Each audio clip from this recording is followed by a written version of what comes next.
Hai, Assalamualaikum warahmatullahi wabarakatuh. Perkenalkan, nama saya Yusuf Abdullah dari Prodi BPSI 2023 dengan NIM 34102300038. Dengan ini, saya akan menjelaskan mengenai analisis kesalahan berbahasa. Yuk, kita mulai. Dimulai dari pengertian dahulu, pengertian dari analisis kesalahan berbahasa menurut para ahli. Menurut Tarigan 2008, analisis kesalahan berbahasa adalah penyimpangan dari kaidah bahasa yang baku, baik dalam lisan maupun tulisan. Penyimpangan ini dapat terjadi pada aspek fonologi, morfologi, sintaksis, semantik, maupun pragmatik. Dalam Suwandi 2013, analisis kesalahan berbahasa adalah sebagai suatu proses untuk mengidentifikasi dan mengklasifikasikan kesalahan berbahasa yang dilakukan oleh pembelajar bahasa.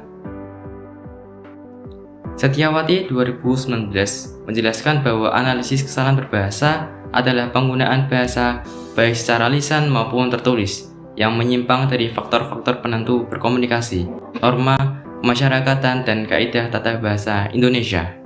Dengan ini dapat disimpulkan bahwa analisis kesalahan berbahasa merupakan suatu proses untuk mengidentifikasi, mengklasifikasikan, dan menganalisis kesalahan-kesalahan yang terjadi dalam penggunaan bahasa, baik lisan maupun tulisan.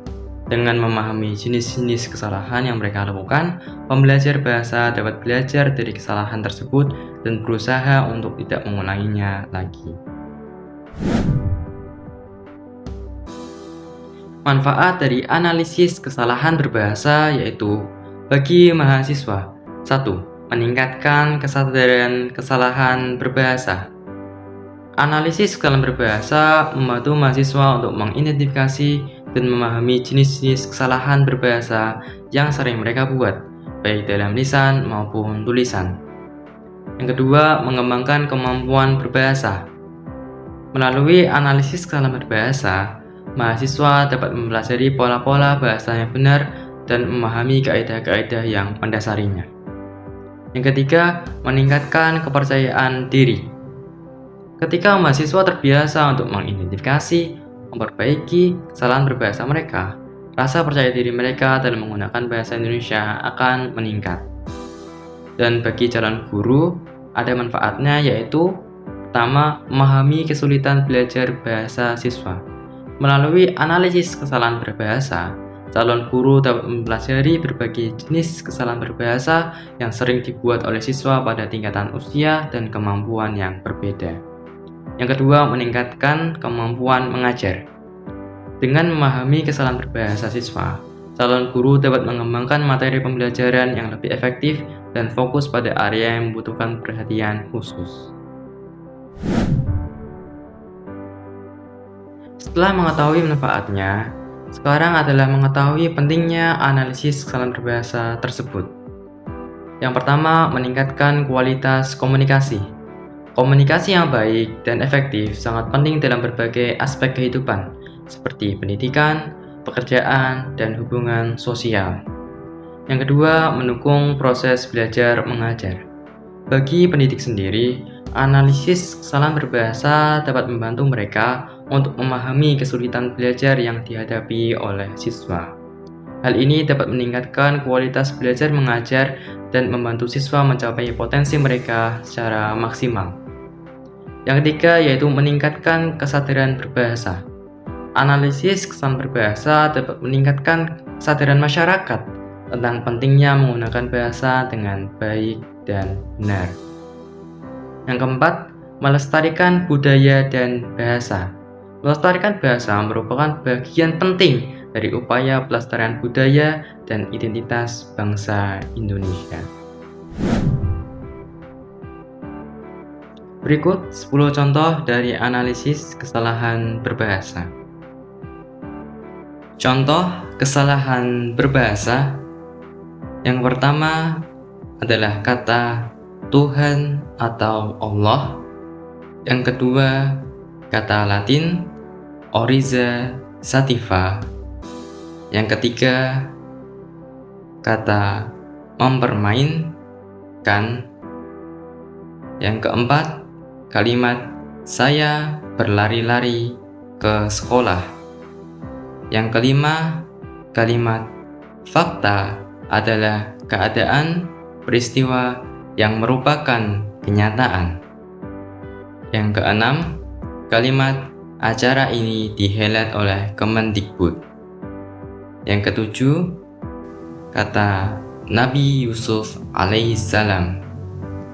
Yang kedelapan, kata si kancil. Yang kesembilan, kalimat saya makan dengan dia. Yang kesepuluh, dia mencium bunga. Mari kita bahas 10 contoh dari kesalahan berbahasa yang dilakukan tadi. 1.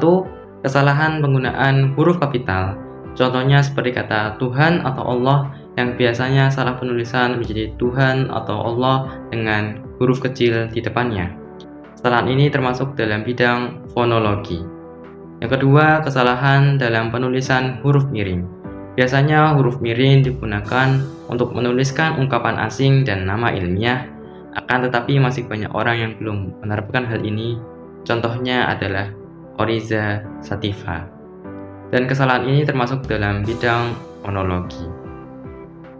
Yang ketiga, kesalahan penggunaan dari kata tuturan, imbuhan, misalnya seperti mempermainkan, akan tetapi masih ada yang menuliskan mempermainkan. Kesalahan ini termasuk dalam bidang morfologi. Yang keempat, yaitu kesalahan dalam kata ulang. Biasanya ada kesalahan pada pengulangan yang tidak pas, yaitu saya berlari-lari ke sekolah, yang seharusnya adalah saya berlari ke sekolah. Kesalahan ini termasuk dalam bidang morfologi. Yang kelima, yaitu kesalahan dalam penggunaan kata atau mubadzir. Misalnya seperti fakta adalah keadaan peristiwa yang merupakan kenyataan. Dalam kalimat tersebut tidak hemat karena kemubadiran kata konjungsi adalah dan yang merupakan. Kesalahan ini termasuk dalam bidang sintaksis. Yang keenam, yaitu kesalahan penggunaan kata baku. Acara ini dihelat oleh Kemendikbud, yang seharusnya penulisan kalimatnya adalah acara ini dilaksanakan oleh Kemendikbud. Karena dihelat adalah kata yang tidak baku, sedangkan kata bakunya adalah dilaksanakan. Kesalahan ini termasuk dalam bidang sintaksis. Yang ketujuh, kesalahan penulisan kata gelar. Berkaitan dengan kesalahan dalam huruf kapital tadi, biasanya seperti ada kata Nabi Yusuf alaihissalam, yang benar penulisannya adalah Nabi Yusuf alaihissalam A.L. dengan huruf kecil semua. Kesalahan ini termasuk dalam bidang fonologi. Yang kedelapan, yaitu penggunaan kata sandang si dan sang. Dalam penulisan si kancil adalah si pisah kancil, bukan si kancil yang hurufnya bergabung. Kesalahan ini termasuk dalam bidang morfologi. Yang sembilan, kesalahan makna kontekstual dari gramatikal, yaitu penggunaan kata yang tidak sesuai dengan struktur kalimat. Contoh, saya makan dengan dia. Seharusnya adalah saya makan bersama dia. Kesalahan ini termasuk dalam bidang semantik. Yang ke-10 adalah ambiguitas leksikal. Kesalahan ini terjadi karena penggunaan kata, frasa, atau kalimat yang memiliki lebih dari satu makna. Misalnya seperti dia mencium bunga. Ini menjadi ambigu karena apakah dia mencium bunga dengan hidungnya atau mencium bunga dengan bibirnya. Maka pembenarannya adalah gunakan kata yang lebih jelas seperti menghirup atau mencium. Kesalahan ini termasuk dalam bidang semantik. Setelah mengetahui dari pengertian, manfaat, betapa pentingnya dan contoh-contohnya dari analisis kesalahan berbahasa, maka kita akhiri video ini. Mohon maaf bila ada salah kata.